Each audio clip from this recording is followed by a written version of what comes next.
برشا ناس يقول لك المرأة تولي حرة تولي خطر. أما خطر على شكون؟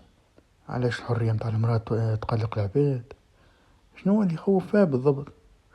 تخوف خاطر تقول لا، تخوف خاطر ما تسكتش، تخوف خاطر ما تعيشش على مزاج العائلة ولا الجيران ولا المجتمع، ولا خاطر تحب تخدم وتسافر وتلبس كما ما يعجبها وتختار شكون تحب. والله العظيم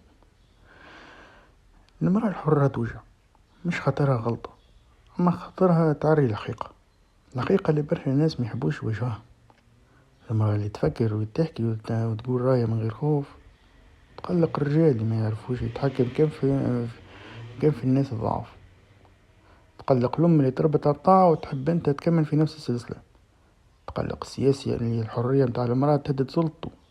تقلق كل ما مثقف ما مزيف يخاف على المنافسة الحقيقية. أنا نحب نعيش في بلاد تكون فيها المرأة حرة، ما تمشيش برخصة وما تعتذرش على وجودها. المرأة الحرة ما تخوفش، واللي يخوف هو العقلية اللي تحب تكمل من الأفواه وتربط الحرية بالعيب.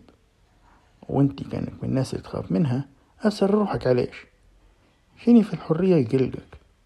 أما كانك تساند وتفهم وتحترم، برافو، صوتك مهم. إذا الفيديو عجبك شاركوا واكتبوا لي رأيكم في التعليقات، نحب نسمع صوتكم حتى كان ضدي، خاطر الاختلاف عمره ما كان عيب.